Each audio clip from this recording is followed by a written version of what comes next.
Praise the Lord. प्रभु यीशु मसीह के नाम से आप सबों को नमस्कार। आज मंगलवार कलीसियाई रूप से प्रार्थना सभाओं की संध्या में आपका स्वागत है। आइए हम प्रार्थना के साथ शुरू करें। आंखें बंद कर लें, प्रार्थना में चलें। हमारे जीवते परमेश्वर प्रभु यीशु के समर्थी पवित्र नाम आपके चरणों से ही पाते हैं, हृदय से धन्यवाद देते हैं, आपके लहू के द्वारा छिड़काव लेते हैं और आपकी धार्मिकता में होकर प्रभु यीशु के नाम से हम आपके पास आते हैं। आपकी अद्भुत सहायता के लिए, सहायक के लिए, पवित्र आत्मा के लिए हम आपका धन्यवाद देते हैं। पवित्र आत्मा आइए, हमारे बीच में चलिए फिरिए और अपनी अद्भुत महिमा को हमें से एक बीच में प्रकट करिए। हमारा विश्वास है आप उपस्थित हैं, हमारे अंदर है, हमारे बीच में है, हमारे साथ है कि अद्भुत महिमा को प्रकट करिए। जो स्तुति प्रशंसा आराधना की भेंटों को लाते प्रभु, उसमें आपकी महिमा का भाग हो नहीं पाए प्रभु। आज जितने प्रार्थना योद्धा शामिल हैं और जितने लोग भी जो आत्मिक सांस, जीवन की सांस जिसमें प्रभु अपनी महिमा को देना चाहता है, सत्य को हम लोगों को बता सके, धन्यवाद देते प्रभु। आपने हमारी प्रार्थना सुना। पूरे समय को पवित्र आत्मा आपके नियंत्रण में देते हैं। आज के समय में स्तुति प्रशंसा आराधना के साथ वचनों का भाग सबों के लिए आशीष का और आपकी अद्भुत महिमा के योग्य और उसके स्वरूप का कारण बनने पाए, धन्यवाद देते प्रभु। आपने हमारी प्रार्थना सुना, विनती प्रभु यीशु के नाम से, आमीन। आइए मॉरिस के साथ मिलकर हम गीतों गाते हुए प्रभु की महिमा करें। Praise the Lord. आइए हम कुछ गीतों को मिलकर परमेश्वर के नाम को ऊंचा उठाएंगे। आइए इस गीत को मिलकर गाएंगे। मैं हूँ तेरा यीशु तू मेरा, सारा जहां मुझे बेफिदा।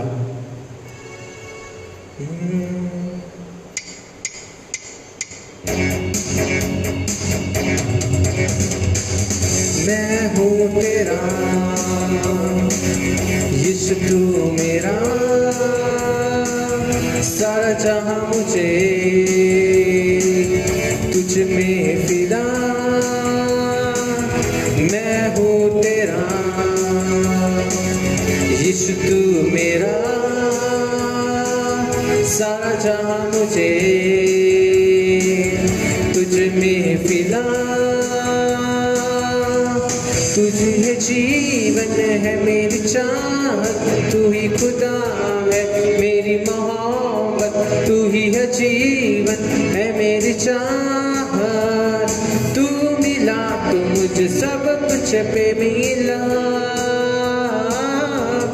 बेइंतहा प्यार है तुझसे मेरे मसीह। चाहूँ तुझे है पूरे दिल से, तेरे जैसा कोई नहीं।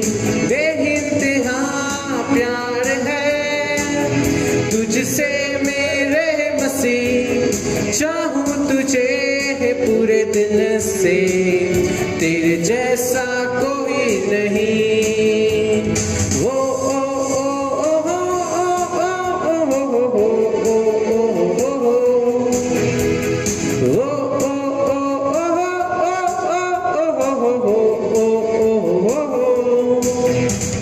जब मैं कमजोर और टूटा हुआ था, मेरी ताकत तू बना। जब मैं खाली अधूरा था, तूने मेरा प्यार बना। जब मैं तेरे राहियों पे तू जैसा अपने पाया, बेशुमार तेरा प्यार है बेशुमार,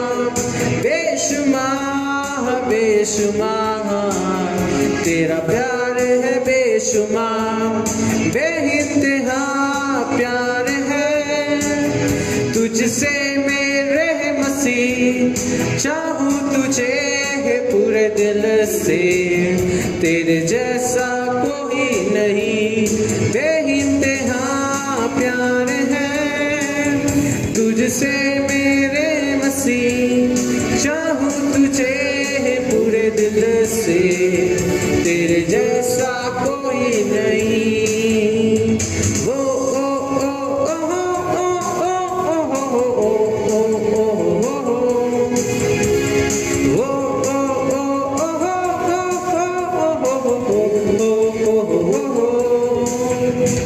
जब मैं कमजोर और टूटा हुआ था, मेरी ताकत तू बना।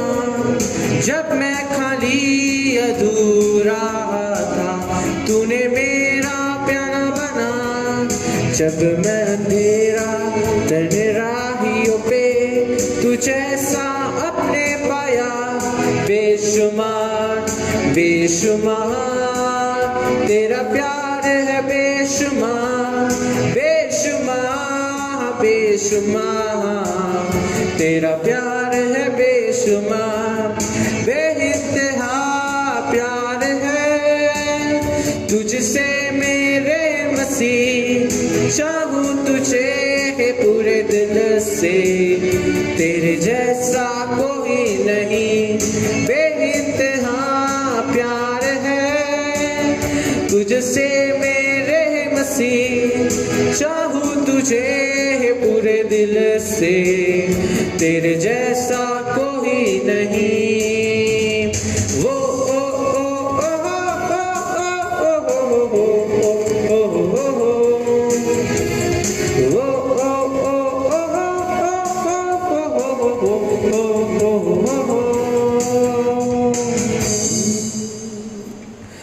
आइए हम कुछ भी गीतों को मिलकर गाएंगे और परमेश्वर के नाम को हम ऊंचा उठाएंगे।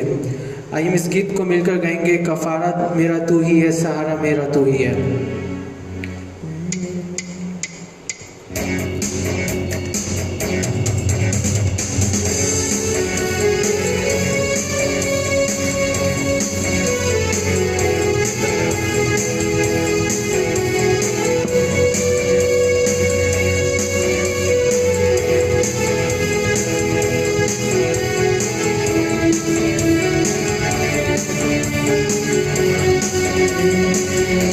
कफारा मेरा तू ही है, सहारा मेरा तू ही है, कफारा मेरा तू ही है, सहारा मेरा तू ही है।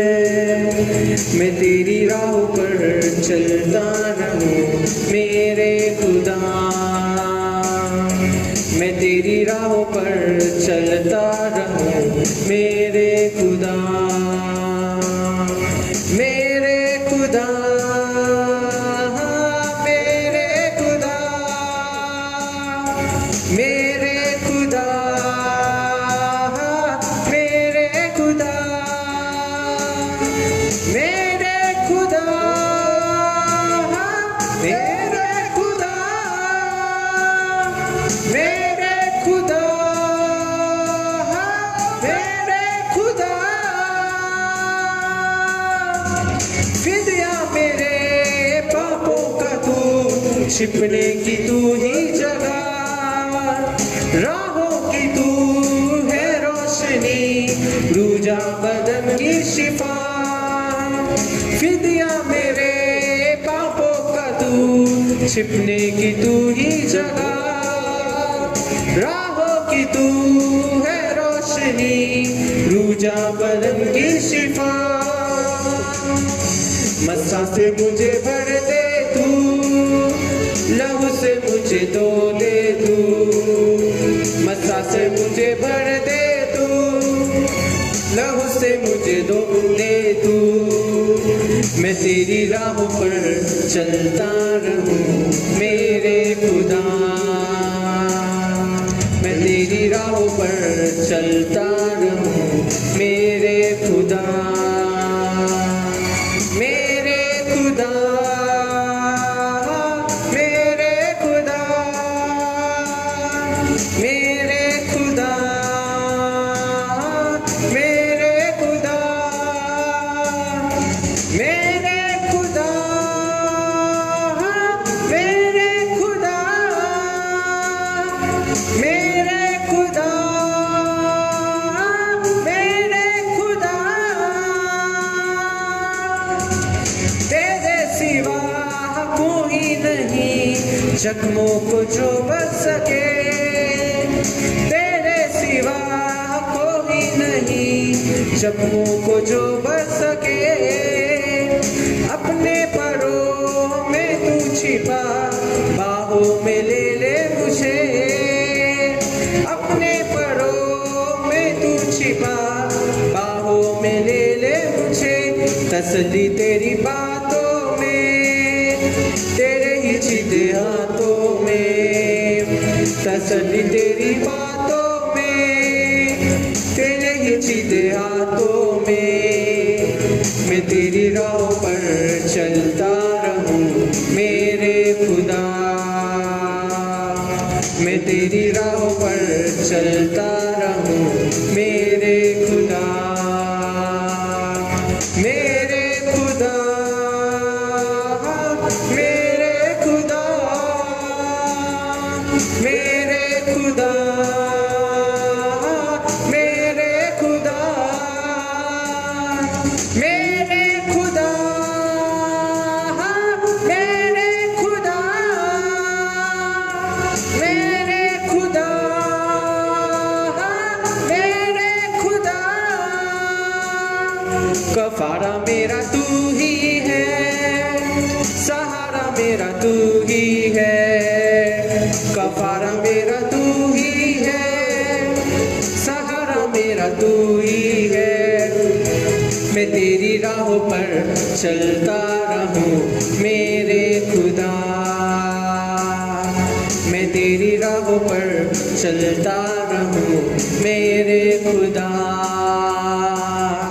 मेरे खुदा, मेरे खुदा, मेरे खुदा, मेरे खुदा, मेरे खुदा, मेरे खुदा, मेरे खुदा, मेरे खुदा।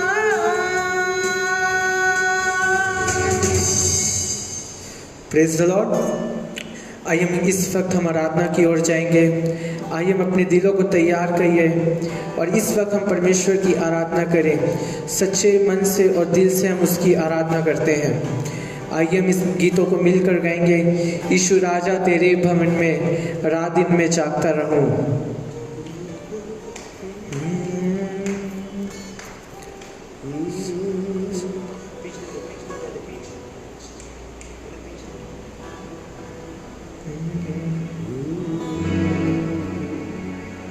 यीशु राजा तेरे भवन में रात दिन में जागता रहूं। यीशु राजा तेरे भवन में रात दिन में जागता रहूं। स्तुति में मगन हो जाऊं, सब दुख भूल जाऊं।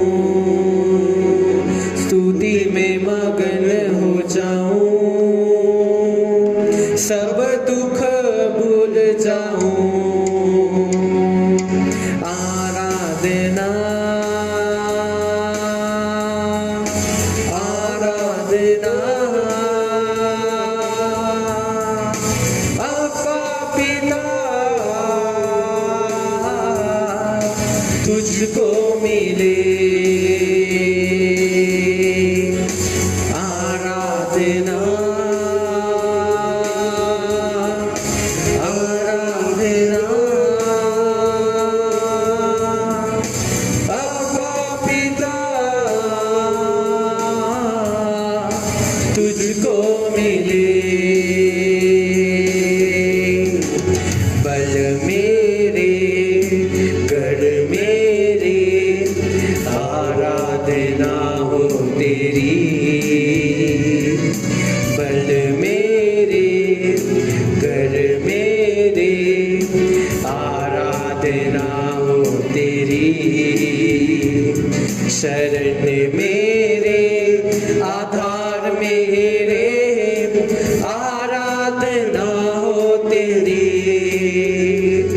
शरण मेरे आधार मेरे आराधना हो तेरी।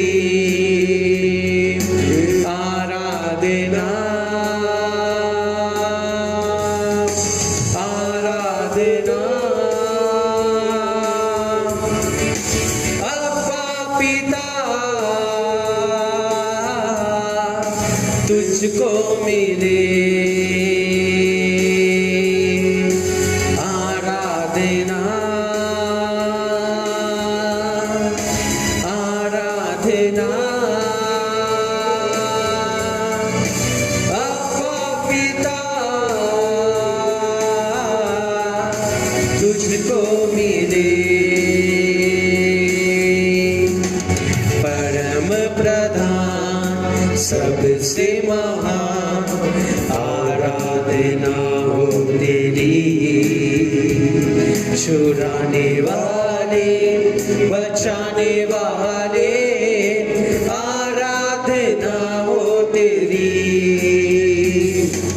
परम प्रधान सबसे महान आराधना हो तेरी। छुड़ाने वाले बचाने वाले आराधना हो तेरी। आराधना आराधना आपा पिता तुझको मिले। आराधना आराधना आपा पिता तुझको मिले। पवित्र बनाता यहोवा मृगादिश आराधना हो तेरी। सिरजनहारे यहोवा मुझेनु आराधना हो तेरी। पवित्र बनाता यहोवा मृगादिश आराधना हो तेरी। सिरजनहारे यहोवा होसेनो आराधना हो तेरी। आराधना आराधना आपा पिता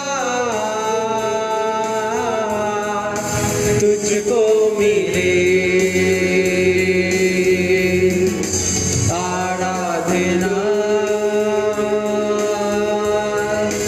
आराधना आपा पिता तुझको मिले।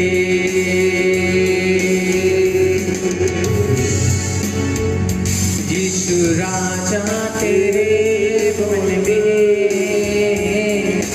रात दिन में जाता रहूं। यीशु राजा तेरे भवन में रात दिन में जाता रहूं। स्तुति में मगन हो जाऊं, सब दुख भूल जाऊं। स्तुति में मगन हो जाऊं, सब दुख भूल जाऊं। आराधना आराधना आपा पिता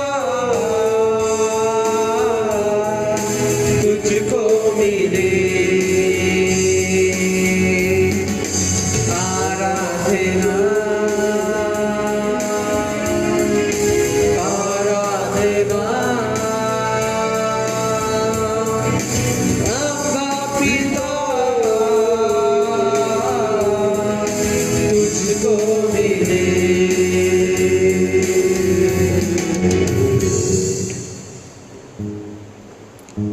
प्रेज़ द लॉर्ड। आइए हम और कुछ गीतों को मिलकर परमेश्वर की आराधना करते हैं।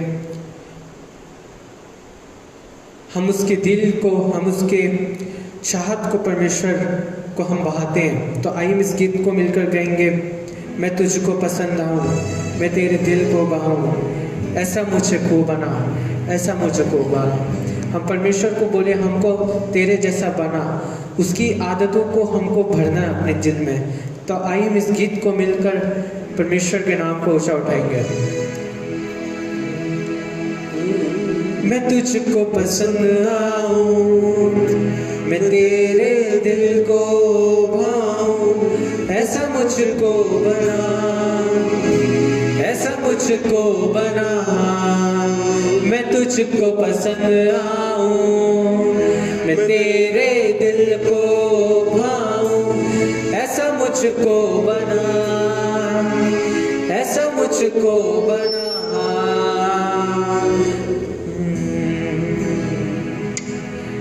मेरे अंदर तेरी आदतों को भर दे,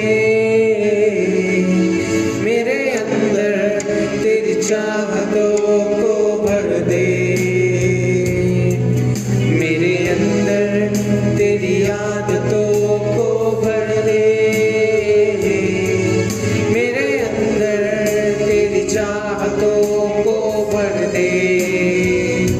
मैं तुझको पसंद आऊं, मैं तेरे दिल को भाऊं, ऐसा मुझको बना, ऐसा मुझको बना। मैं तुझको पसंद आऊं, मैं तेरे दिल को भाऊं, ऐसा मुझको बना, ऐसा मुझको बना।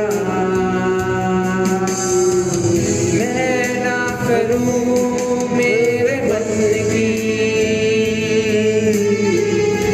दौड़ू तेरी मर्ज़ को, मैं ना करूं तेरे मन की दौड़ू तेरी मर्ज़ को। लग जाए ऐसी लत तेरी, कुछ और ना अब रजाए। लग जाए ऐसी लत तेरी, कुछ और ना अब रजाए। तेरी हर ख्वाहिश को मैं अपनी आदत बना लूं, ऐसा मुझको बना, ऐसा मुझको बना। तेरी हर ख्वाहिश को मैं अपनी आदत बना लूं, ऐसा मुझको बना, ऐसा मुझको बना। मेरे अंदर तेरी आदतों को भर दे, मेरे अंदर तेरी चाहतों को भर दे, मेरे अंदर तेरी चाहतों को भर दे, मेरे अंदर तेरी चाहतों को भर दे। मैं तुझको पसंद आऊं, मैं तेरे दिल को भाऊं, ऐसा मुझको बना, ऐसा मुझको बना। मैं तुझको पसंद आऊं, मैं तेरे दिल को भाऊं, ऐसा मुझको बना, ऐसा मुझको बना। मैं ना करूं मेरे मन की दौड़ू तेरी मर्ज़ को, मैं ना करूं मेरे मन की दौड़ू तेरी मर्ज़ को। लग जाए ऐसी लत तेरी, कुछ और ना अब रजाए। लग जाए ऐसी लत तेरी, कुछ और ना अब रजाए। तेरी हर ख्वाहिश को मैं अपनी आदत बना लूं, ऐसा मुझको बना, ऐसा मुझको बना। तेरी हर ख्वाहिश को मैं अपनी आदत बना लूं, ऐसा मुझको बना, ऐसा मुझको बना।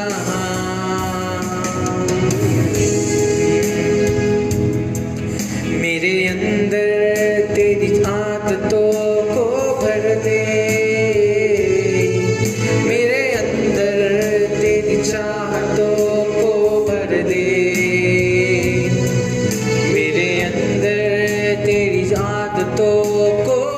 दे,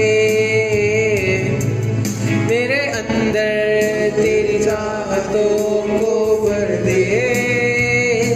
मैं तुझको पसंद आऊं, मैं तेरे दिल को भाऊं, ऐसा मुझको बना, ऐसा मुझको बना। मैं तुझको पसंद आऊं, मैं तेरे दिल को भाऊं, ऐसा मुझको बना, ऐसा मुझको बना। ऐसा तू भर दे, ऐसा तू भर दे, ऐसा तू भर दे मुझे। खुद सा बना दे, खुद सा बना दे, खुद सा बना दे मुझे। ऐसा तू भर दे, ऐसा तू भर दे, ऐसा तू भर दे मुझे। खुद सा बना दे, खुद सा बना दे, खुद सा बना दे मुझे। तेरी हर ख्वाहिश को मैं अपनी आदत बना लूं, ऐसा मुझको बना, ऐसा मुझको बना। तेरी हर ख्वाहिश को मैं अपनी आदत बना लूं, ऐसा मुझको बना, ऐसा मुझको बना।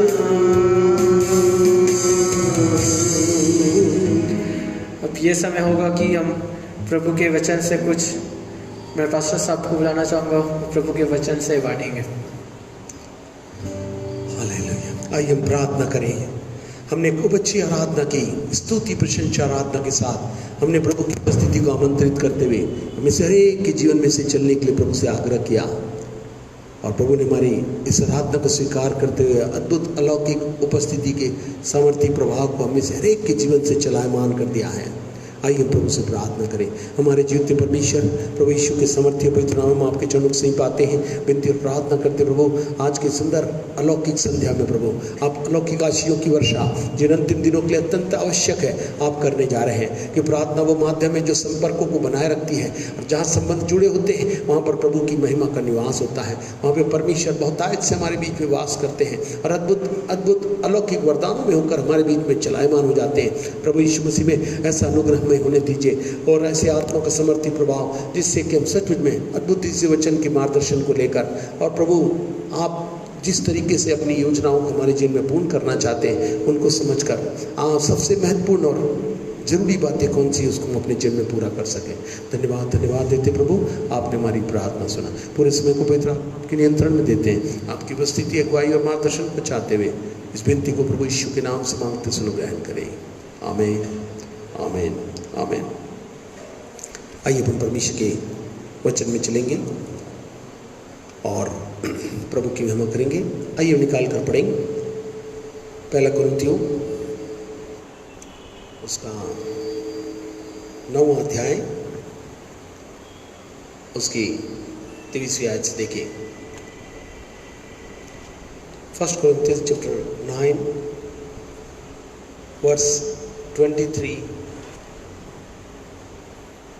इसको पढ़ेंगे जिससे कि हम जान सकें कि परमेश्वर हमसे कौन सी बातों को बोलना चाहता है। 9:23 से 27 23, 24, 25, 26, 27 पहला कुरिन्थियों 9वां अध्याय 23, 24, 25, 26 और 27 आयत को ध्यान से पढ़ें और इसको समझने का प्रयास करें।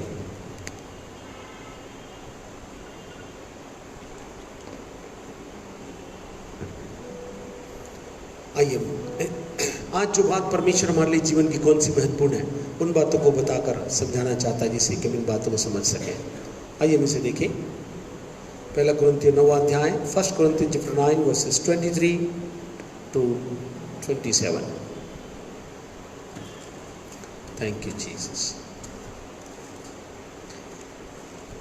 और मैं सब कुछ सुसमाचार के लिए करता हूँ कि औरों के साथ उसका भागी हो जाऊं। Yes, continue. क्या तुम नहीं जानते कि दौड़ में तो दौड़ते सभी हैं, परंतु इनाम एक ही ले जाता है। तुम वैसे ही दौड़ो कि जीतो। और हर एक पहलवान सब प्रकार का संयम करता है। वे तो एक मुरझाने वाले मुकुट को पाने के लिए यह सब करते हैं, परंतु हम तो उस मुकुट के लिए करते हैं जो मुरझाने का नहीं। इसलिए मैं इसी रीति से दौड़ता हूँ, परंतु बैठिकाने नहीं, मैं भी इसी रीति से मुक्कों से लड़ता हूँ, परंतु उसकी नाई नहीं जो हवा पीटता हुआ लड़ता है। परंतु मैं अपनी देह को मारता कुटता और वश में लाता हूँ, ऐसा ना हो कि औरों को प्रचार करके मैं आप ही किसी रीति से निकम्मा ठहरूं। जी हाँ, यहाँ पर हम पाते हैं पौलुस के जीवन की बातों को। यहाँ पर हम देखने का प्रयास करेंगे और देखेंगे परमेश्वर आज इस समय में परमेश्वर क्या बोलना चाहता है। What is important in our life. हमारे जीवन में इस अवसर पर परमेश्वर कौन से महत्वपूर्ण विषय पर हमारे जीवन को चलायमान बनाना चाहता है, एक्टिवेट करना चाहता है, क्रियाशील करना चाहता है। कौन सी बातें मेरे और आपके जीवन में, इसलिए कहा था न तो बल से न शक्ति से मगर आत्मा के द्वारा सब कुछ होगा। ये आत्मा का प्रभाव, ये महिमा में युग में परमेश्वर महिमा के कौन से प्रभाव को मेरे और आपके जीवन से लेकर चलना चाहता है, हम सब जानते हैं। ये बात बहुत जरूरी है। जैसे वो 9:23 में कहता है, मैं सब कुछ सुसमाचार के लिए करता हूँ। हाँ, I do all things for the sake of the gospel, कि औरों के साथ उसका भागी हो जाऊं। जो लोग आज सुसमाचार, विशेष कलीसिया को सुसमाचार का आधार बनाया गया है, जिसमें पूर्णतः सुरक्षा के साथ परमेश्वर ने सब प्रकार के उपाय रखे हैं। और इसमें प्रभु कहता है, ये पौलुस कहता है, मैं उनके साथ सहभागी हो जाऊं। और फिर जब वो इस बात में बोलता रहता है तो कहने लगा कि सुसमाचार के भागीदार बनने के लिए हर एक को प्रभु ने बचाया है और उसको सुसमाचार प्रचारक के भाव को गवाहियों के साथ रखा है, चमत्कारों के साथ रखा है, आश्चर्य गमों के साथ रखा है। तो प्रभु कहता है, दौड़ते तो सब हैं मगर इनाम एक ही ले जाता है। तुम ऐसा दौड़ो कि जीत लो। प्रभु चाहता है, पहलवान सब प्रकार का संयम तो करता है मगर मुरझाने वाले मुकुट को पाने के लिए करते हैं, परंतु हम उस मुकुट के लिए करते हैं जो मुरझाने का नहीं। इसलिए प्रभु कहता है, ये पौलुस कहता है, मैं अपनी देह को मारता कूटता और वश में लाता हूँ, ऐसा ना हो कि मैं औरों को प्रचार करके किसी रीति से निकम्मा ठहरूं। आज प्रभु कुछ बातों को हमें स्पष्ट रूप से गवाहियों के रूप में, सुसमाचार के रूप में, व्यवहारिकता में, वास्तविकता में, मसीह जीवन व्यवहारिकता का, वास्तविकता का जीवन है जो हमारे जीवन से दिखाई दे। This is the demonstrate glorious life. परमेश्वर दिस इज सेकेंड ग्लोरी में होकर परमेश्वर आत्मा से अद्भुत लहरों को मेरे और आपके जीवन में बहाना चाहता है, जिससे मैं और आप इस बात को समझ सकें। तो प्रभु कहता है, जीवन में महत्वपूर्ण प्रथम स्थान परमेश्वर का है। सुसमाचार, सर्वप्रथम तुम मेरे राज्य और धर्म की खोज करो तो तुम्हें सब वस्तुएं मिल जाएंगी, मत्ती 6:33 के आधार पर। पर इसी के रोमियो 14:17 में यदि पढ़े तो परमेश्वर का राज्य क्या है, इसको पढ़ेंगे तो समझ में आएगा। 14:17 रोमन्स पढ़े, रोमियो 14:17।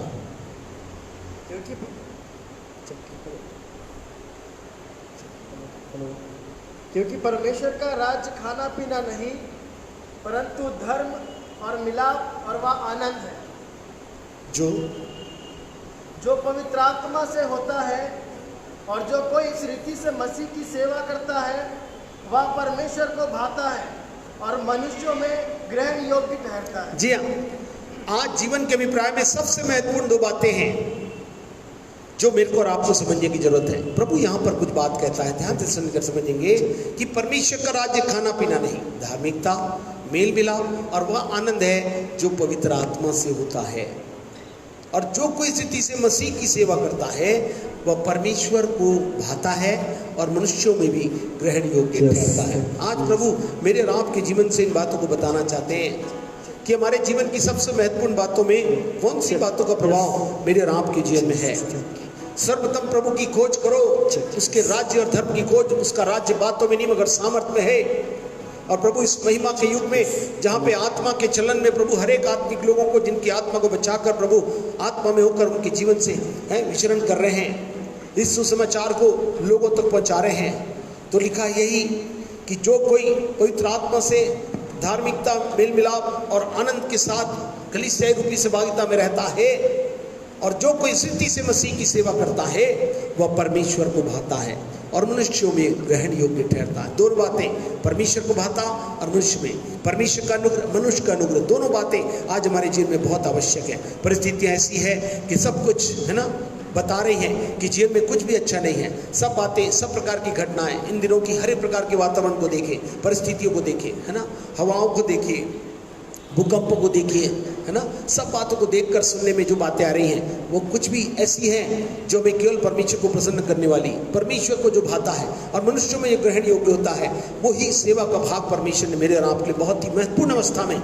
सबसे पहला स्थान यदि मैं और आप दें तो इसे चलेंगे। तो आज हम प्रार्थना कर रहे हैं। मेरा पूर्ण विश्वास है कुलुस्सियों के 3 अध्याय उसकी पहली, दूसरी, तीसरी और चौथी आयत में, कोलोसियंस चैप्टर 3 वर्सेस 1, 2, 3 और 4, देखिए इसको पढ़ें आज। और मैं 3 अध्याय की पहली आयत से पढ़ें कि मेरे को और आपको जब प्रभु बचाता है तो कैसा कहता है, देखिए।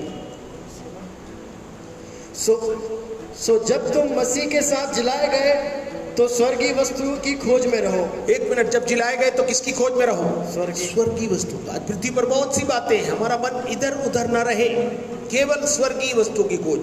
इसलिए पौलुस कहता है, अभी जो हमने पढ़ा था, सुसमाचार के लिए जो प्रभु को भाता है, वो भी निशाने की ओर, वो मुकुट को जो मुरझाने का नहीं, उसको पाने के लिए थोड़ा चला जाता, और उसके लिए मैं अपने देह को मारता कूटता वश में लाता हूँ। आज प्रभु इन बातों को बताकर यही बताना चाहते हैं कि मसीह के साथ जब जिलाए गए हैं, यीशु मसीह के साथ गाड़े गए और मसीह के साथ जिलाए गए। यीशु हमारे पापों को ले लिया, उसकी क्षमा के साथ हम गाड़े गए। जैसे जिलाए गए मसीह आत्मा में होकर मेरे और आपके साथ, है ना, जिलाए गए, और मैं और आप उसके साथ जब हैं तो प्रभु कहता है किसकी खोज में रहे? स्वर्गीय वस्तुओं की खोज रहे, जहां मसीह वर्तमान है और परमेश्वर के दाहिनी ओर बैठे हुए हैं। अच्छा, दूसरी आयत में क्या लिखा है? पृथ्वी पर की नहीं परंतु स्वर्गीय वस्तु पर ध्यान लगाओ। अब बताइए, पहला खोज भी वही करना है, जीवन का महत्वपूर्ण बात। इसके साथ मैं उस निष्कर्ष में आपको बताऊंगा जीवन की कौन सी महत्वपूर्ण बातें मैं बताना चाहूंगा जो परमेश्वर ने आज दी, कि मैं आज इस विषय को लेकर आपके सामने रख सकूं। प्रभु से जब पूछा, परमेश्वर ने इन बातों को बताया। देखिए यहाँ लिखा, पृथ्वी पर की नहीं पर स्वर्गीय वस्तुओं पर ध्यान लगाओ। स्वर्गीय वस्तुओं पर ध्यान लगाओ। जिसकी खोज करता है आदमी वही ध्यान लगाता है। यदि हम स्वर्गीय वस्तुओं की खोज करेंगे तो ध्यान कहाँ लगाएंगे? वही लगाएंगे। इसलिए लिखा पृथ्वी पर की नहीं। आज जीवन में पृथ्वी पर इतनी घटनाएं, न्यूज़ को खोलिए, कोई सी चीज खोलिए, बस मैं तो कहना भी नहीं चाहता हूँ, इन बातों को सुनने, देखने और समझने में बस यही आता है पृथ्वी पर क्या हो रहा। मगर प्रभु कहता है मेरा और आपका ध्यान, ये अंतिम दिनों की बातों का लक्षण है जो प्रभु ने कहा था सब कुछ होगा। जब ये पता चले तो तुम अपने जिन में सीधे खड़े होकर किधर देखना? मेरी ओर देखना, परमेश्वर की ओर देखना, स्वर्ग की बातों की खोज करते हुए अपने ध्यान को उसी पर लगाना। बाकी बात को भूल जाना। कोई बातें तुम्हें भटकाएगी, घबराएगी, डराएगी, परेशान कर देगी, चिंतित कर देगी, निराश कर देगी, हाँ क्या करेगी? आपको निठल्ला बना देगी, आपको डीएक्टिव कर देगी। मगर इन सब बातों में आपको याद रखना, परमेश्वर की खोज करें, स्वर्गीय वस्तुओं की खोज करें, और परमेश्वर में भी स्वर्गीय वस्तुओं की खोज करें। जिनको परमेश्वर मिल गया स्वर्गीय वस्तुओं की खोज। दूसरी बात, ध्यान लगाना है तो किधर? स्वर्गीय वस्तु पर। क्योंकि ध्यान हटा तो क्या होता है? नजर हटी या ध्यान हटा तो बहुत सी घटनाएं जो इन दिनों में हो रही हैं उससे बचाने वाला मेरे और आपके साथ है। वो कहता है इन बातों के साथ मैं अद्भुत बातों को तुम्हारे लिए करने जा रहा हूँ। यदि तुम इन बातों को मानो तो मैं इन अद्भुत बातों को तुम्हारे जीवन में पूरा करूंगा और तुम्हारा जीवन धन्य हो जाएगा। हालेलुया। ओ प्रभु की इन बातों को समझने के लिए यहाँ पर साफ कहता है। तीसरी आयत में क्या लिखा पढ़े? क्योंकि तुम तो मर गए और तुम्हारा जीवन मसीह के साथ परमेश्वर में छिपा हुआ है। हाँ, क्या हुआ? क्योंकि तुम्हारा जीवन मसीह के साथ परमेश्वर में छिपा हुआ है। हमारा जीवन परमेश्वर में छिपा। अच्छा, ध्यान उधर लगा लिया, खोज में उसके और आत्मिक बातों पर ध्यान लगा के आत्मिक और महिमा से भरे हुए जीवन में आप चल रहे हैं। तो चौथी आयत में क्या लिखा उसे पढ़े, 4th वर्स।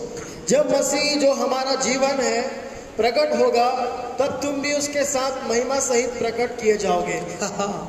जब लिखा, ध्यान से सुनिए, जो लोग खोज में हैं और जो लोग उस पर ध्यान लगाए हुए प्रभु उनके साथ तीसरी दशा बता रहे हैं, जब मसीह जो हमारा जीवन है प्रकट होगा, मतलब प्रभु मसीह के रूप में हमारे जीवन से दिखाई देने के लिए इंतजार कर रहे हैं कि मसीह हमारे जीवन से प्रतिबिंबित हो, दिखाई दे, तुम में मसीह दिखाई दे, हम में मसीह का मन है, हम में मसीह का जीवन है, हम में मसीह का स्वभाव है। लिखा, जब ये प्रकट होगा तब क्या होगा?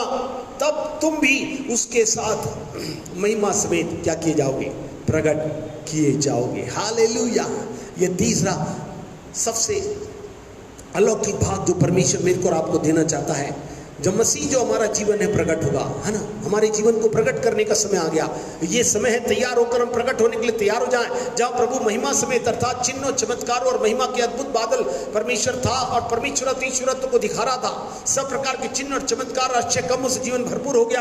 आज प्रभु कहता है जीवन के महत्वपूर्ण समय में मेरे को और आपको उसकी खोज नहीं बल्कि ध्यान ही नहीं लगाना है, बल्कि उसको अपने जीवन में से प्रसारित होने के लिए, जो हमारा जीवन है वो प्रकट होने के लिए तैयार है। This is the time to show the demonstration of the work of the holy spirit in our life, है ना। उस ग्लोरियस लाइफ को मेरे और आपके जीवन में से एग्जिबिट करना चाहता है प्रभु। चाहता है कि इस स्थान में जब महिमा के युग में प्रवेश किए हैं, प्रभु इसको दिखाना चाहता है और वो चाहता है तब तुम भी उसके साथ महिमा समेत प्रकट किए जाओगे। हालेलुया।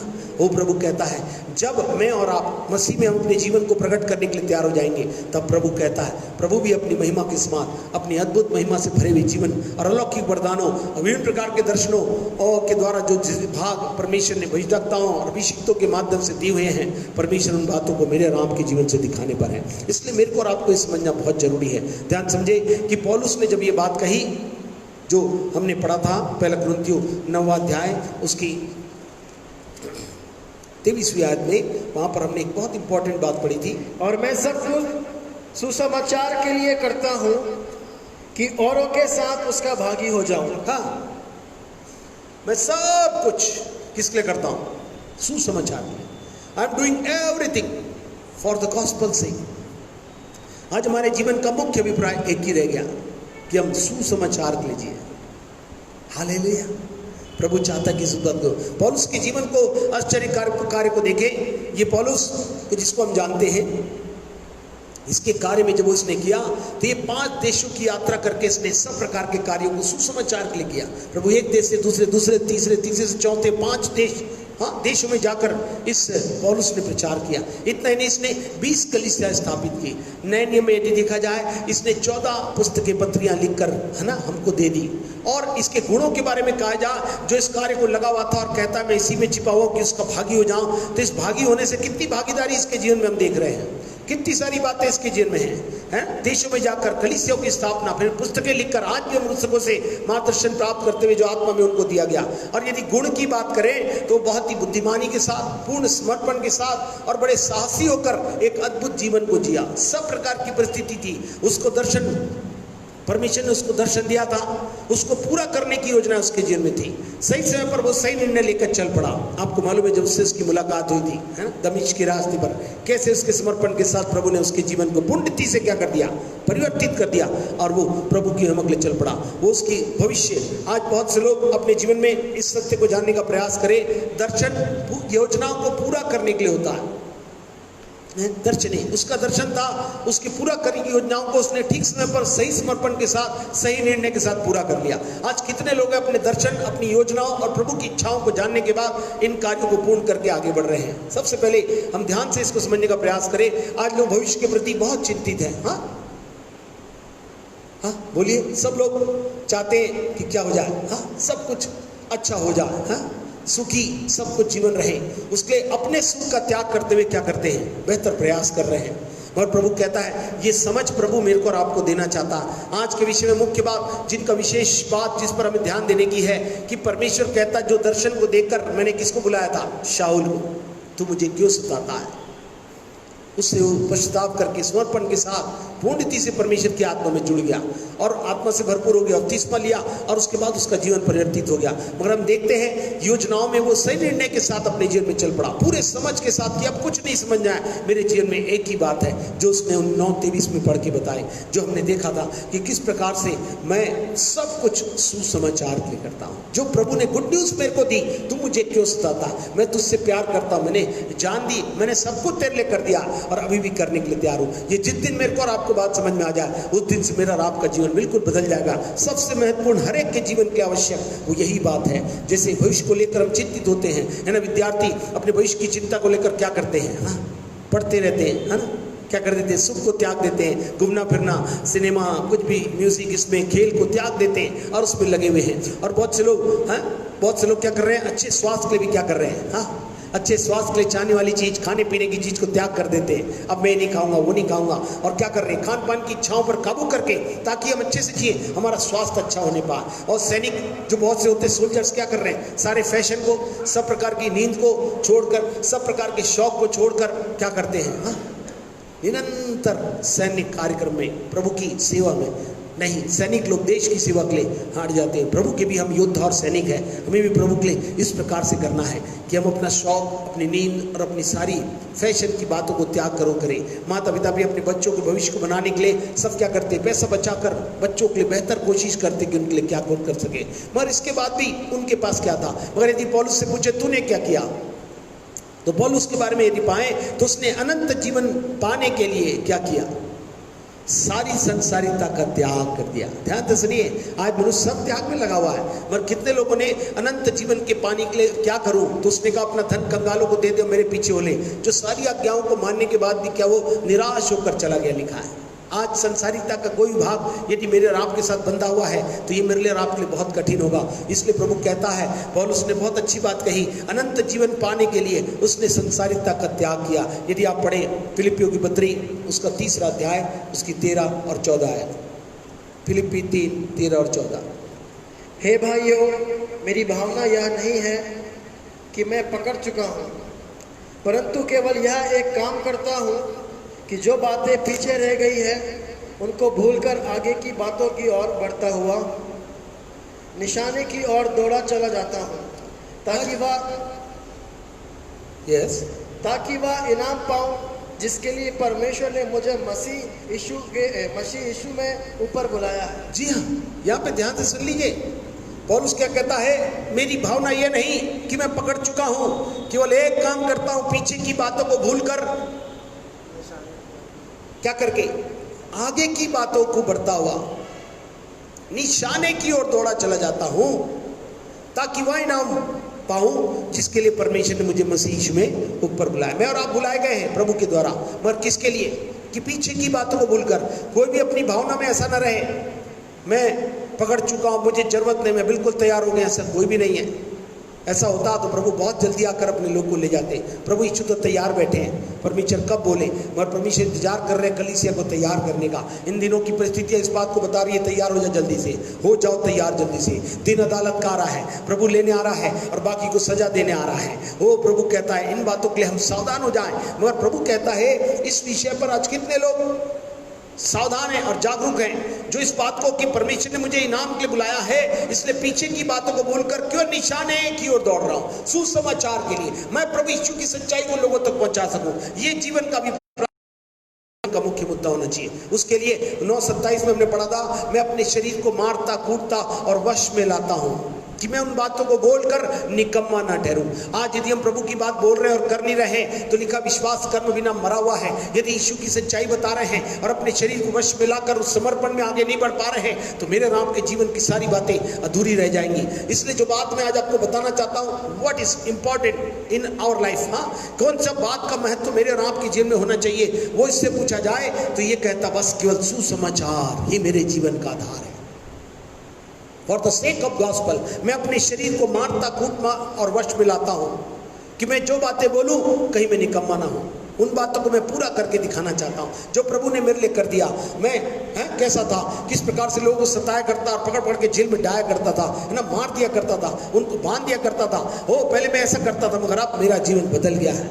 मगर अब प्रभु ने जब बदला तो उसके जीवन का अभिप्राय बदल गया। What is the importance of object? जीवन में अपने उद्देश्य के प्रति आपका महत्व कैसा है, इसको जब पता चला तो इसने क्या कहा, मेरी भावना नहीं कि मैं पकड़ चुका हूँ, मैं निशाने की ओर दौड़ा चला जाता हूँ, वो इनाम प्राप्त करूँ जिसके मसीह ने बुलाया। हम सब इनाम पाने के लिए प्रभु में सुसमाचार को फैलाकर प्रभु मेरे राम के जीवन में जो योजनाओं को रखा हुआ है वरदानों से भरपूर करके बहुत से मुकुट के साथ मेरा और आपका आदर करें, वेलकम करें, फिर हम उनके साथ रहेंगे, बड़े आदर स्वागत किया जाएगा, मुकुट पहनाया जाएगा और उनके साथ रहेंगे और बाद में उनके साथ मिलकर हम शासन करेंगे। इतने बड़े सौभाग्य को हम कभी ना भूलें।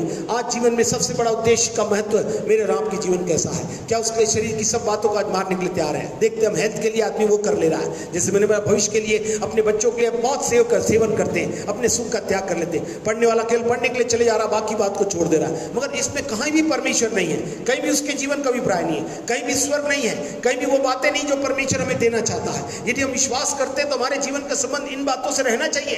केवल बात शब्दों में नहीं, परमेश्वर का राज्य बातों में नहीं, मगर किसमें है? सामर्थ में है, यकीनी में है, व्यवहारिकता में है, वास्तविकता में है, जहां परमेश्वर हमें इन बातों को दिखाने के लिए तैयार करना चाहता है। तो इसमें सबसे पहली बात मैं आपको बताना चाहूंगा कि आपके जीवन में महत्व किस बात का है। What is importance object? आपके अभिप्राय का महत्व, किन बातों का अभिप्राय है, किन उद्देश्यों को लेकर अपने जीवन में आप पहला महत्व दे रहे हैं। पौलुस से पूछे तो बोलता बस मैं केवल सुसमाचार को प्रचार करूं, उसके लिए मुझे कुछ भी करना पड़े मैं करने के लिए तैयार हूं। हाँ, पर मैं से लोग कितने लोग तैयार हैं? आज प्रभु देखिए इन बातों को बताएगा कैसे उसने अपने जीवन का आधार बनाया।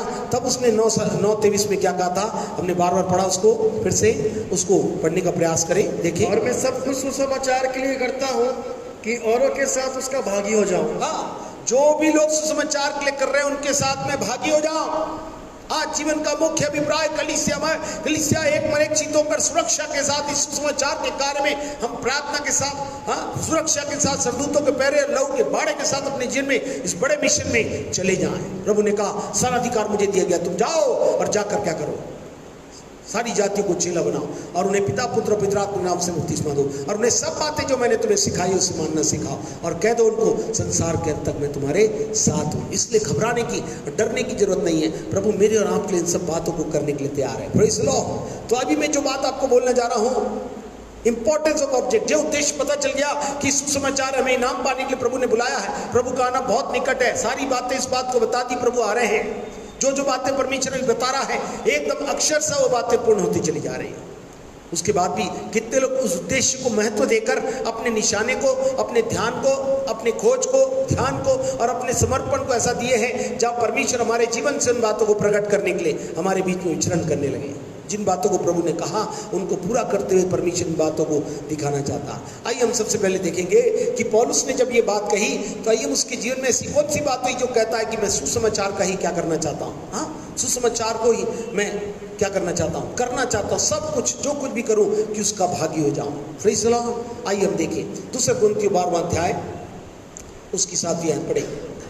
2 कुरिन्थियों 12:7।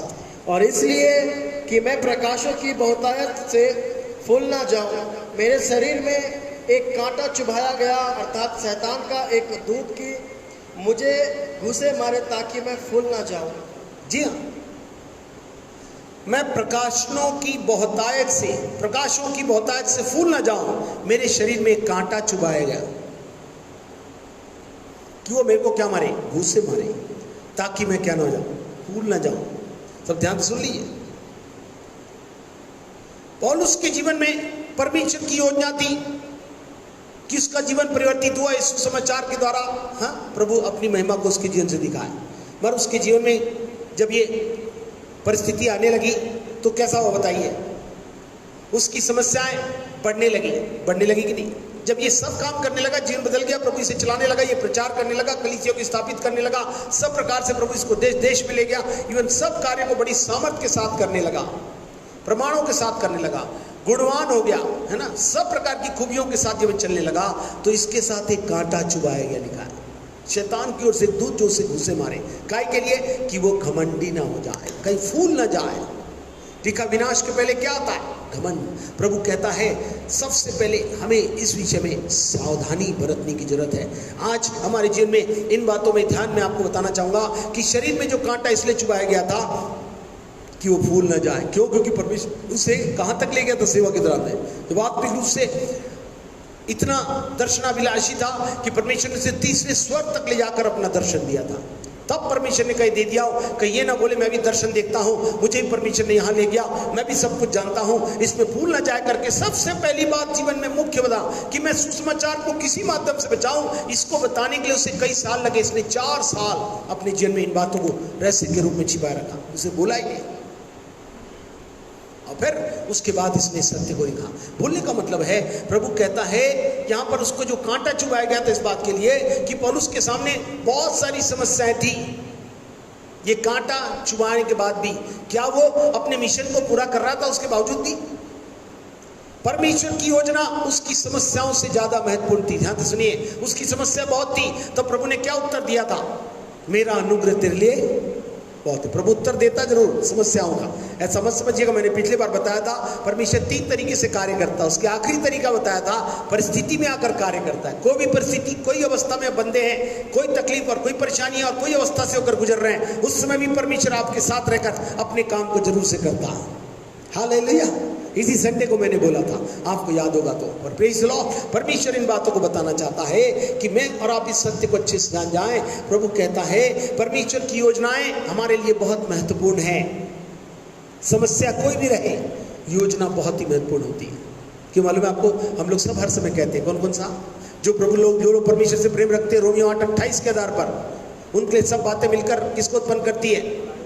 मगर किसके अनुसार? जो प्रभु की इच्छा के अनुसार बुलाया। जब प्रभु ने शाऊल को बुलाया था, पौलुस को पता चल गया मेरी की इच्छा ही है, मैं सुसमाचार और मुझे बचाने वाले और जीवन देने वाले और बदल देने वाले उस प्रभु का प्रचार करूं। वही जीवन का उद्देश्य उसने बना लिया और उसके लिए चल पड़ा। जब चल पड़ा तो बहुत अच्छी बात है, प्रभु ने उसकी प्रार्थनाएं सुनी, उत्तर दिया, चमत्कार किया, सब प्रकार की आशीष दी, सब प्रकार के गुणों से भरा और सब प्रकार से उन्हें प्रभावशाली बनाकर इस्तेमाल किया। मगर कांटा भी उनके जीवन में रखा जिससे वो फूल न जाए। प्रकाशों की परमेश्वर का अद्भुत प्रकाश से भरा हुआ जीवन था।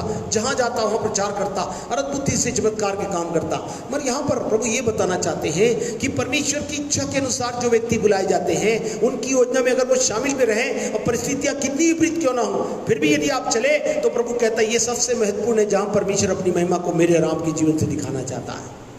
इसलिए यिर्मयाह 29:11 में हम लोग पढ़ते हैं, जो कल्पनाएं मैंने तुम्हारे लिए की हैं वो किसकी है?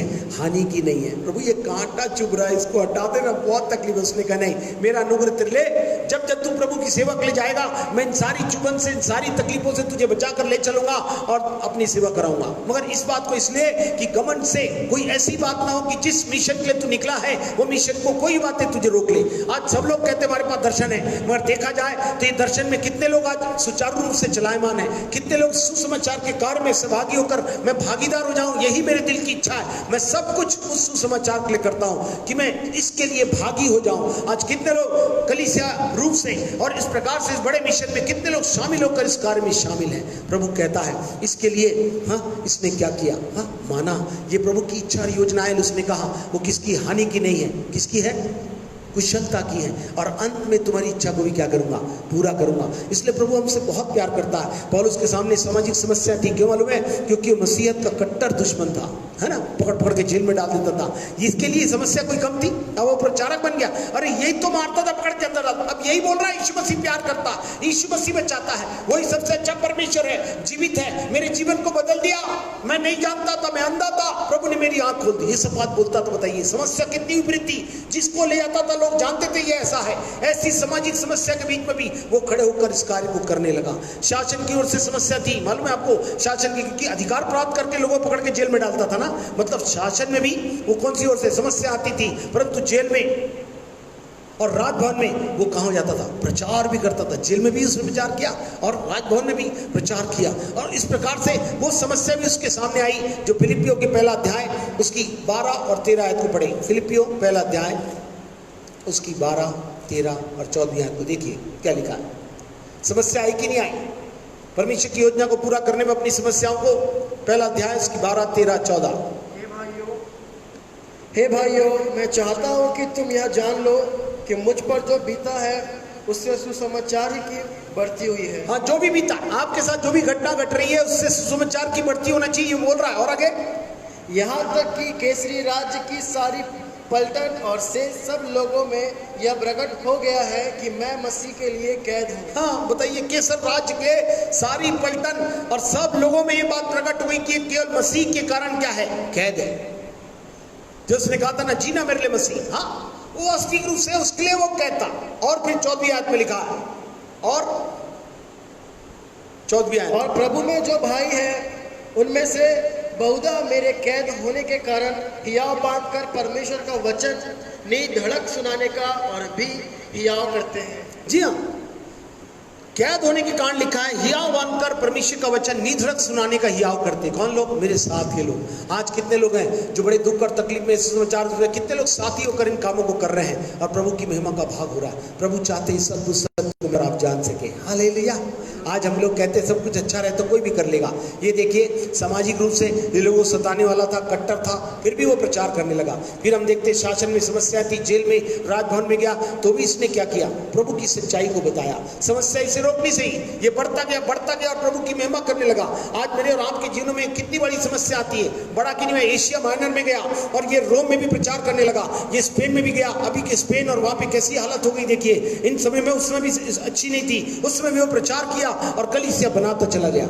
इफिसुस जैसे भ्रष्ट नगरों में भी सबसे बड़ी कलीसिया की स्थापना की। भ्रष्ट नगर थे, उनके बीच में ये जो पकड़ के अंदर डालता था, वहां इसने गवाही दी, यीशु की सच बात को बड़े हियाव के साथ कहता हुआ चलता चला गया। आज कितने लोग हैं जो इस सत्य को मानकर बताने के लिए तैयार हैं, कहेंगे प्रभु इसी के लिए मैं सब कुछ करना चाहता हूं। तो पहले जीवन की बात, द इंपॉर्टेंस ऑफ ऑब्जेक्ट, हमारे उद्देश्य का अभिप्राय में महत्वता क्या है कि क्या हम परमेश्वर की योजना को प्रथम स्थान दे रहे हैं या समस्याएं हैं, इसके कारण हम कुछ नहीं कर पाए। हम लोग गाना गाते हैं, मुश्किलें आएंगी आने दो, साबर में सो तूफान उठने दो, हमें रुकना नहीं, झुकना नहीं, कार्य प्रभु का हमें करना है। कहां से ये गाना खत्म हो गया, हमें से कितने लोग इसको आज भी वर्तमान वास्तविक मानकर अपने जीवन में इसको जोड़ के साथ चल रहे हैं। प्रभु कहता इन बातों को मेरे राम के जीवन में होना जरूरी है। तो सबसे पहली बात जो बताया आपको, पौलुस के जीवन में उसने कहा था, क्या कहा था कि मैं सुसमाचार के लिए सब कुछ करने के लिए मैं तैयार हूं और मैं उनके साथ भागी भी हो जाऊं, जबकि उनकी सब परिस्थितियां विपरीत तो भी किया। क्यों? क्योंकि उसने अपने जीवन में, पौलुस के जीवन में परमेश्वर की योजना उसकी सारी समस्याओं से ज्यादा महत्वपूर्ण थी। आज समस्या हमारे लिए इतनी महत्वपूर्ण, क्या करे भाई साहब, ये भी समस्या, वो भी समस्या, समस्या बढ़ेगी, अभी और बढ़ने जा रही है। ये बरसात समय और भी बरसात होगा, है ना, भारी रेन आएगा, एक साथ आएगा, कितना गुड़ आएगा, कितना होगा, ये समझ में नहीं आएगा आपकी। और उसके बाद ठंडी आएगी, ठंडी भी ऐसी चलेगी जो अभी तक कभी नहीं देखा हमने, एक्स्ट्रा एक्सट्रीम होगी। इन सब बातों में कौन होगा?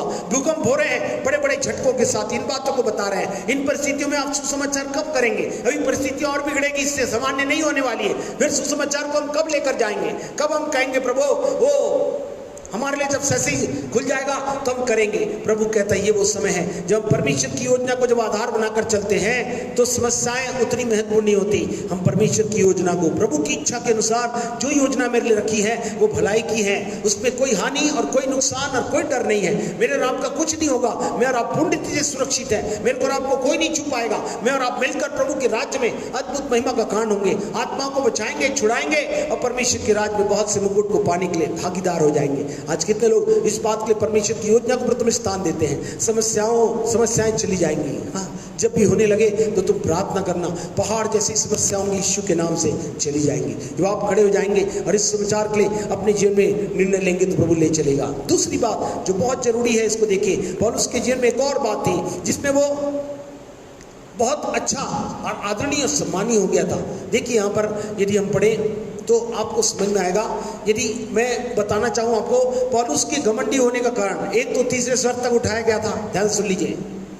पहली बात तो यहूदी था, जैसे अपने हिंदुस्तान में ब्राह्मण लोग है ना सबसे उच्च दर्जे, वैसे ही हाँ यहूदी लोग सबसे ऊंचे अव्वल दर्जे के लोग हैं, जिनका अपना स्टेटस सबसे ऊपर माना जाता। ये यहूदी था। हेलो, उच्च जाति का था, फिर राजनीति में बोलो ये सांसद का सदस्य था, है ना, सांसद रहा हुआ था, इसका अधिकार था, उसमें वो चला जाता था, वहां भी बोल के आ जाता था। इतना ही नहीं, ये पौलुस की शिक्षा विश्व प्रसिद्ध दर्शन शास्त्री जो एथेंस था, अथेने में, वहां पर उसने पौलुस ने जो शिक्षा ली किसके द्वारा? गमेलियल के द्वारा। गमेलियल बहुत अच्छा शिक्षक था। जैसे आज के शिक्षक हम लोग जो वैज्ञानिक ज्ञान के रूप में जानते हैं, प्लेटो, सुकरात और अरस्तु की श्रेणी में आता है। ये गमलियल की शिक्षा लेकर प्रभु में आगे बढ़ा था। अब घमंड करने के लिए बहुत बात है, तू कहां से किया? मैं यहां से किया हूं, हाँ, मैं यहूदी जाति का हूं और मैं भी सांसदों के साथ बैठने वाला हूं, मैं वहां भी काम कर सकता हूं, मैं यहां भी कर सकता हूं। इसके लिए घमंड की बहुत सारी बातें थी।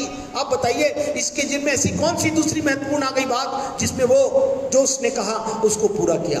हाँ? उसके उद्देश्य के प्रति महत्वपूर्ण कैसे था? ध्यान से सुनिए। ये सबसे पहले कांटा चुभने के बावजूद भी इस समाचार को बताने से नहीं रुका। जेल में था तो भी उसको देख कर लोग किसकी कांड वो कैद है तो भी लोग उस कार्य को करने लगे क्योंकि इसने इसको करके दिखाया। प्रभु कहता इन बातों में मेरे आपकी जीवन में दूसरी बात जो बहुत ही ध्यान देने की है, इतना होने के बावजूद भी वो क्या करता रहा?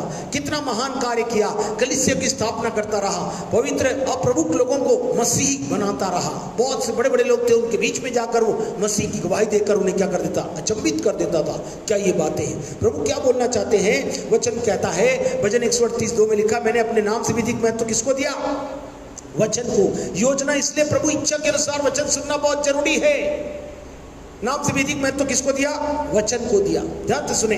हाँ, प्रभु कहता है जब आप प्रभु की खोज करते हैं तो मैं चाहूंगा एक आयत पढ़े, दूसरा इतिहास 26वां अध्याय, 2 क्रॉनिकल 26 चैप्टर, उसकी 5 और 16 आयत को पढ़ेंगे। दूसरा इतिहास 26वां अध्याय, उसकी 5 और 16 आयत को पढ़ेंगे। 6वां अमीएल 7वां इसकार और दूसरा इतिहास 26वां अध्याय, उसकी 5वीं आयत। 26:5 वहां पर इस प्रकार से लिखा है, और जकरिया के दिनों में जो परमेश्वर के दर्शन के विषय समझ रखता था वो परमेश्वर की खोज में लगा रहता था, और जब तक वह यहोवा की खोज में लगा रहा तब तक परमेश्वर उसको भाग्यवान किए रहा। As long as he sought the Lord, God prospered him. आज सब लोग संपन्नता, उन्नति, बढ़ोतरी चाहते हैं, मगर कब? जब तक आप खोज लगाकर, ध्यान लगाकर उसमें लिप्त रहेंगे, आपकी उन्नति, आपकी संपन्नता आपसे कहीं नहीं जाएगी। मगर इसके साथ एक और बात ध्यान रखिए, जब ये ऐसा हो गया तो इसकी 16वीं आयत में देखिए, जब ये खोज में रखा, भाग्यवान हो गया, समर्थी बन गया, सब कुछ बढ़ गया, तो हुआ क्या? 16वीं आयत पढ़े, 16th वर्ष। परंतु जब वह सामर्थी हो गया, सामर्थी हो गया, तब उसका मन फूल उठा, तब उसका मन फूल उठा, और उसने बिगड़कर अपने परमेश्वर यहोवा का विश्वासघात किया। तब उसने बिगड़कर अपने परमेश्वर का विश्वासघात किया, अर्थात वह धूप की वेदी पर धूप जलाने को यहोवा के मंदिर में घुस गया। हाँ जी, हाँ, विश्वासघात किया। आज कलीसिया या परमेश्वर का घर में विश्वासघाती का कोई भी स्थान नहीं होगा। प्रभु जब बढ़ाता है तो उसके प्रति अपनी जिम्मेदारी, प्रभु आपको ऊंचे स्थानों पर बैठाया, आपको रख लिया है, इसका मतलब नहीं कि अपनी जिम्मेदारियों में जो आदरणीय और सम्मानीय है, जिनके साथ रहकर हमें सेवा में सहभागी होना है, वाले कार्य के लिए हम अपना समर्पण जरूर से करें, सहभागी हो। और ये व्यक्ति उज्जिया जब खोज करता रहा, हिजकिया और उज्जिया राजा, तब तक परमेश्वर ने उसको भाग्यवान भी किया, और जब इतना चला गया तो उसका मन फूल उठा। इंग्लिश में लिखा प्राउड हो गया। His heart was so proud that he accepted, acted corruptly, और उसका भी व्यवहार बदल गया और फिर विश्वासघात करने लगा। आज भी लोगों का व्यवहार बदल रहा है। यदि आप सुसमाचार के और कलीसिया के इस मिशन में शामिल नहीं होकर आप कुछ भी करें तो आप ऐसे कोई भी कार्य में हाथ ना बटाएं, नहीं विश्वासघात करने का प्रयास करें। उज्जिया ने भी यही किया। याद रखिए, मैं जो बात बता रहा हूं, इन दिनों में जो प्रार्थना कर रहे हैं लोग, बहुत अच्छी बात है। प्रार्थना के इस विषय में मैं आपको बताने आ रहा था। इसने भी कहा कि मैं यही करूंगा, करने के लिए उसने परमेश्वर की योजना और इच्छा को प्रथम स्थान दिया। दूसरी बात जो हम देख रहे हैं, इसने क्या किया, जो यहां पर लिखा है, आत्म प्रशंसा से बढ़कर परमेश्वर के वचन को स्थान दिया। ये बहुत आदरणीय था, यहूदी था, मैंने बताया, राजनेता, सांसद में बैठ के काम किया करता था, फिर कलीसियाओं की स्थापना किया था, बड़े बड़े काम किया था, बड़े बड़े लोग प्रभु यीशु को ग्रहण करके शामिल हो गए थे। इसलिए बहुत घमंड से ऊंची करने की बात थी, मगर इसने क्या किया, मैं आत्म प्रशंसा नहीं चाहता हूं। अंतिम दिनों में 2 तीमुथियुस है ना, उसके 3रा अध्याय उसकी 2री आयत में लिखा है, अंतिम दिनों में लोग स्वार्थी हो जाएंगे। हाँ, वो उनको अपना घमंड आ जाएगा, हमने कुछ किया। ऐसा इसने कुछ भी नहीं किया। इतना बोलने के बावजूद भी उसने आत्म प्रशंसा की बातों को अलग करते हुए परमेश्वर के वचन को महत्व दिया और उस कार्य की सेवा के लिए वो निरंतर बढ़ता और बढ़ता और बढ़ता चला जा रहा था। वो तो हाँ स्वाभाविक था उसके लिए इन बातों करना, मगर जब वो ऐसा कर रहा था, जैसे कि मैंने उज्जिया बताया, मगर इस समय जो मैं बता रहा हूँ आपको वो पौलुस में है, तो हम देखेंगे क्या हुआ मालूम है आपको। यहाँ पर हम देखते हैं कि जब वो करा 2 कुरिन्थियों 4 अध्याय उसकी 7वीं आयत को पढ़ेंगे तो आपको समझ में आएगा। 2 कुरिन्थियों 4 अध्याय 7वीं आयत 4:7 of 2 Corinthians। यस, क्या कहता है? परंतु हमारे पास यह धन मिट्टी के बर्तनों, हाँ,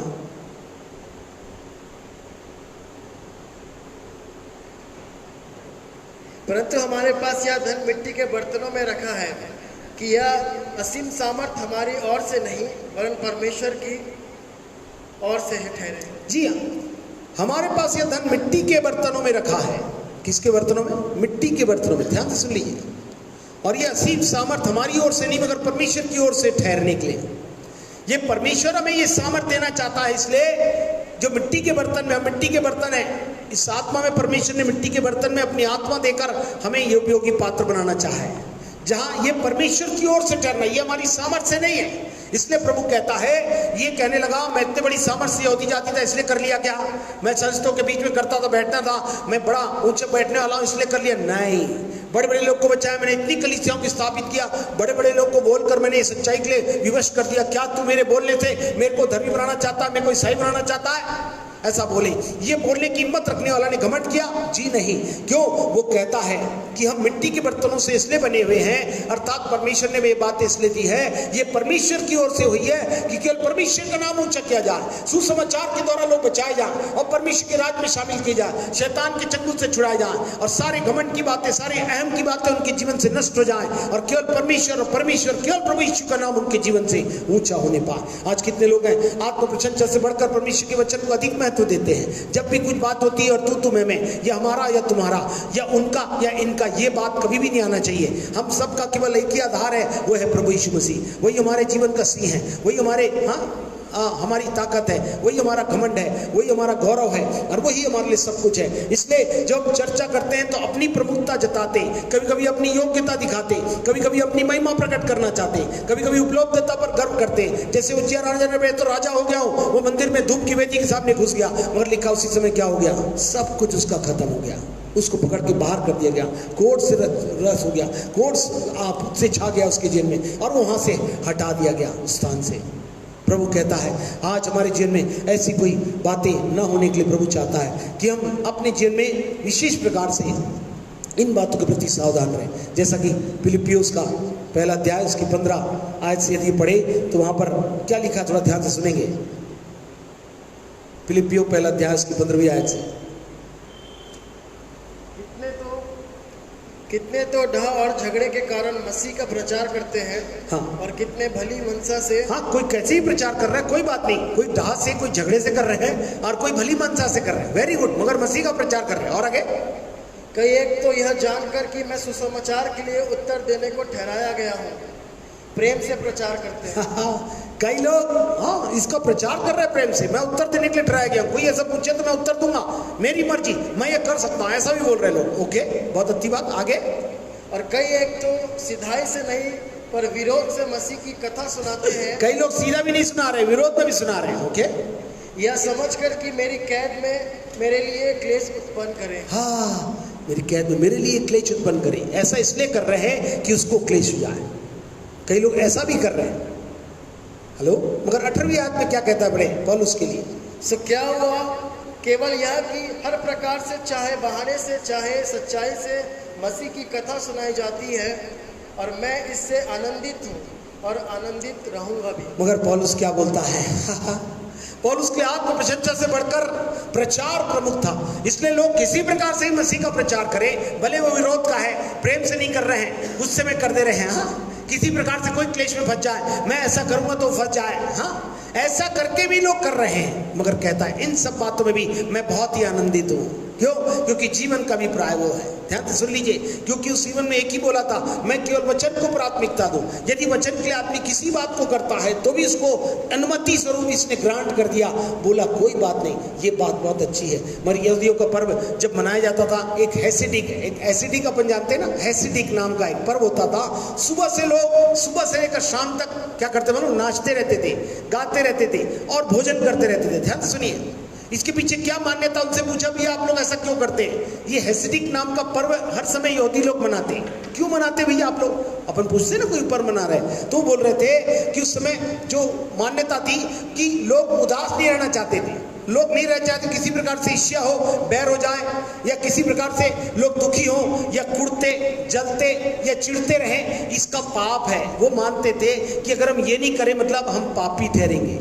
चिढ़ना, जलना, दुखी रहना या उदास रहना या ईर्ष्यालु रहना। इसलिए ये हैसिडिक पर्व में सब के सब एक साथ आकर उछलते कूदते हुए गीत गाते थे और क्या करते थे? भोजन करके सुबह से लेकर शाम तक इस पर्व को मनाया करते थे। आज कितने लोग इसको पाप समझकर प्रभु के लिए इस काम को करते हैं। प्रभु कहता है ये बात बहुत जरूरी है। यहूदी लोग मतलब पौलुस यहूदी था, मगर इसलिए नहीं करता था, वो चिढ़ा नहीं, ये नहीं किया, चलो प्रभु के लिए कम से कम तो कुछ कर रहे हैं, ये बातों को लेकर मान लिया। प्रभु हमसे कहता है, ये चाहता है कि इन बातों को याद रखें। वो हर समय आनंदित और उत्साही था, चाहे वो स्वतंत्र हो या फिर कैद में हो, क्योंकि आप वो आत्म प्रशंसा से बढ़कर किसको देता था? प्रभु के वचन को महत्व देता था। आज भी यदि हम प्रभु के वचन को महत्व दें तो प्रभु मेरे और आपके लिए सब कुछ करने के लिए तैयार है ना। तीसरी बात जो मैं बताऊंगा, जल्दी से उसको पढ़ेंगे तो आपको समझ में आएगा। वो जो बात पौलुस ने एक और बात जो बहुत जरूरी है उसके बारे में कही कि उसके जीवन में कौन सी बात महत्वपूर्ण थी। तीसरी बात जो जीवन के उद्देश्य को, सुसमाचार को लेकर महत्वपूर्ण थी कि उसके स्वयं के जीवन से बढ़कर क्या था? प्रभु यीशु मसीह उसके लिए स्वयं से बढ़कर थे। क्योंकि पौलुस ने प्रभु को पहचाना तो जीवन पर्यंत वो उसके लिए जिया। प्रभु ने पहचाना, तू मुझे सताता, उस दिन से लेकर आखिरी दम तक वो प्रभु के लिए जिया। मैं जीऊंगा तेरे लिए, है ना। वचन कहता है जीना मेरे लिए मसीह, है ना। प्रेरितों के फिलिपियो 1:21 में लिखा हुआ है ना, फिलिपियंस 1:21 में, जीना मेरे लिए मसीह और मर जाना लाभ है। ये बोला उसने, कैसे जीना मेरे लिए मसीह? अब ध्यान सुनिए, मतलब मैं मसीह के लिए जीऊंगा, मैं अपने लिए नहीं जीऊंगा। हेलो, स्वयं के जीवन से नहीं चाहिए। मैं कोई भी अहम की बातों को अपने जीवन में नहीं चाहता हूँ, हाँ, मैं नहीं चाहता हूँ। इसलिए वो क्या लिखा है? प्रेरितों कम 9 अध्याय के 3 से 5 में लिखा है, मौत का जीवन आया, खतरों के जीवन में से गुजरा, जेल के जीवन से गुजरा, तूफानों का सामना किया। इन सब बातों में भी उसे कोई किसी प्रकार का भय था क्या? नहीं था। इसलिए वो लिखता है, मैं इन सारी परिस्थितियों में गया तो भी भय नहीं हुआ। हाँ, पढ़िए 3 से 5 में,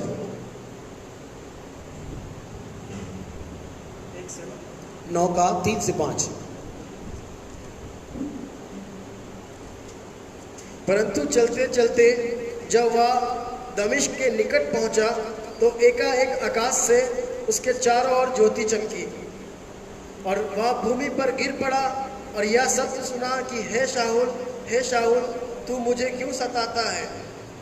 उसने पूछा, हे प्रभु तू कौन है? उसने कहा, मैं यीशु हूँ जिसे तू सताता है। परंतु अब उठकर नगर में जा और जो कुछ करना है वह तुझसे कहा जाएगा। बस, थैंक यू। यहाँ पर लिखा है, दमिश्क में एकाएक आकाश से चारों ओर से ज्योति चमकी और भूमि पर गिर पड़ा। हे शाऊल तू मुझे क्यों सताता? उसने कहा, हे प्रभु तू कौन है? उसने कहा, मैं यीशु हूँ। अब देखिए, एक मुलाकात ने उसके जीवन में सब कुछ बदल दिया। मेरे और आपके जीवन में कितनी मुलाकात हुई, कितने चमत्कार प्रभु ने किए, कितनी बातों के द्वारा मेरे को और आपको बताया। यहाँ पर लिखा है ये कि पौलुस ने अपने जीवन में प्रभु यीशु मसीह के लिए स्वयं के जीवन से बढ़कर उसने महत्व दिया। वो क्या बोलता है इन सारी परिस्थितियों में, क्योंकि वो जानता था कि यीशु प्रभु है, इसलिए उसके व्यर्थ जीवन को उसने क्या कर दिया? सार्थक बना दिया। पहला जीवन व्यर्थ था, पकड़ के मारो, ये करो, वो करो, नहीं जानता था। मगर जिस दिन से जाना तू मुझे सताता, उस दिन से उसका जीवन क्या हुआ?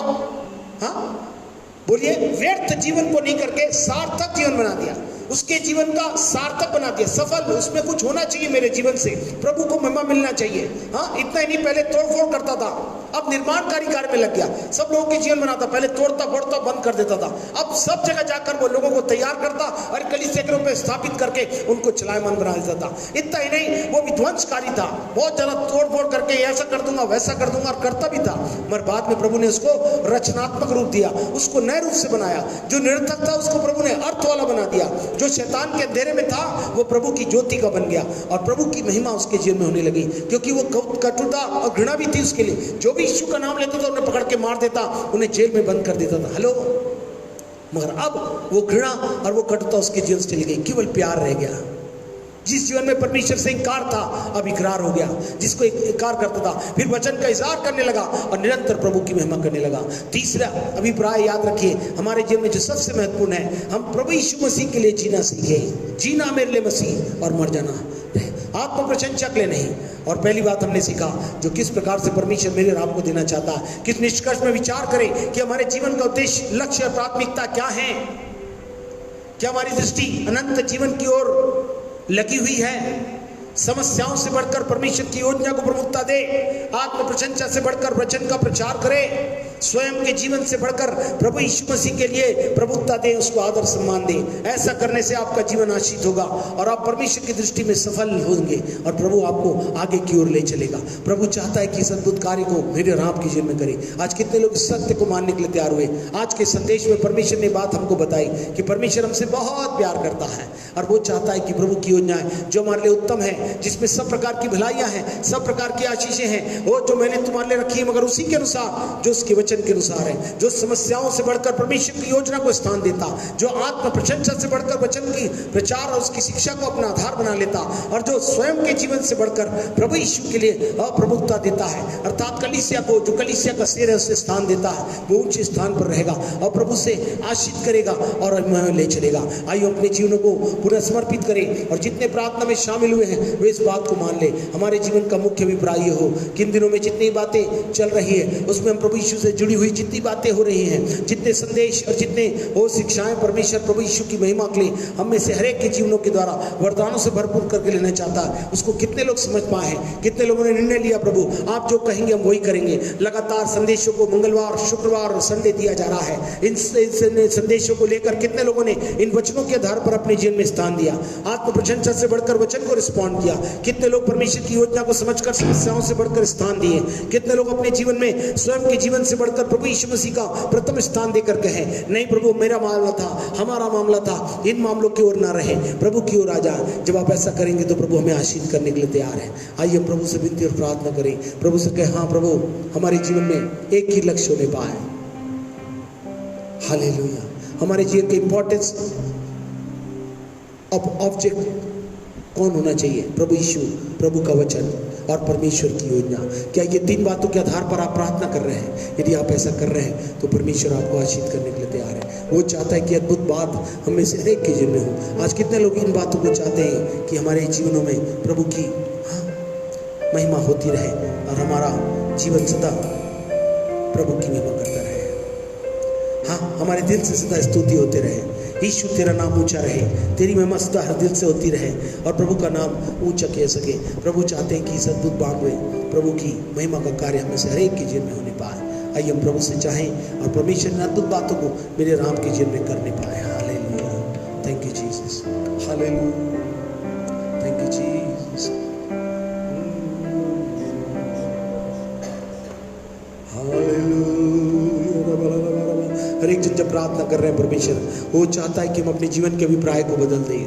मुख्यतः जो हमारे जीवन का अभिप्राय है, परमेश्वर की योजना, वचन, जो सुसमाचार, और तीसरा मैं और आप अपने जीवन में प्रभु यीशु के लिए जी सके, क्योंकि ऐसा करने के द्वारा हम प्रभु की अद्भुत महिमा को अपने जीवन में देखने पाएंगे और प्रभु का अद्भुत जलाल हमें से हर एक के जीवन में बहने पाएगा और हम प्रभु की महिमा कर सकेंगे। हालेलुया। प्रभु हमारे लिए सब कुछ सहकर आज भी हमारे लिए सब कुछ करने के लिए तैयार है। उसकी महानता को हम याद रखें जो उसने हमारे लिए कर दिया, कि हम केवल उसके नाम को ऊंचा करें। यीशु है महान, प्रभु है महान, दुनिया में सबसे ऊंचा प्रभु तेरा नाम। ये गीत के साथ अपने सुनो।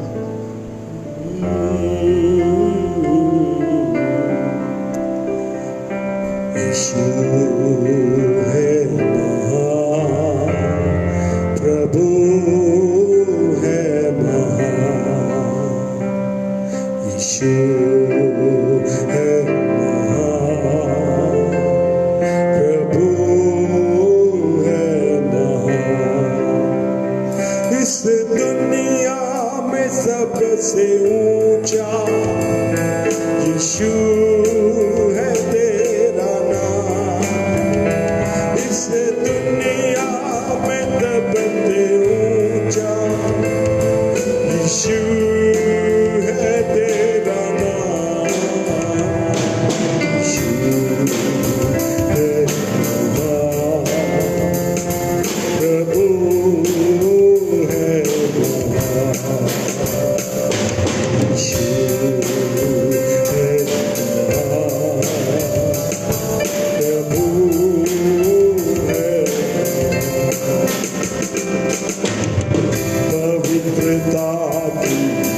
भावना लेकर करूं तुझको प्रणाम,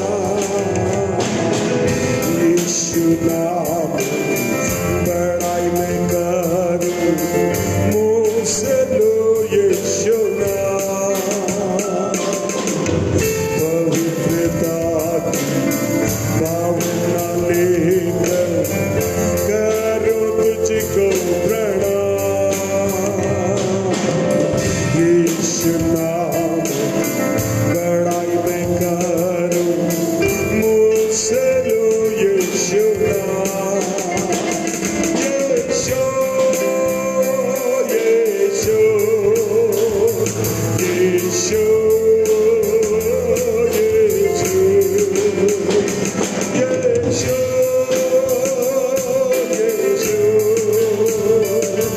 यीशु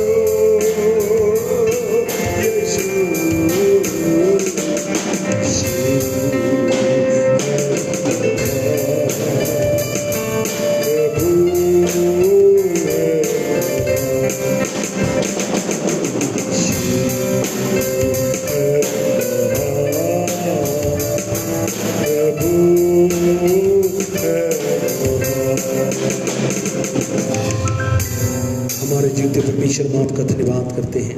बस केवल आपका नाम, आपका सुसमाचार केवल आप ऊंचे किए जाएं। कलीसिया के सिर आप हैं, आपने इस परिवार में हमें रखा है।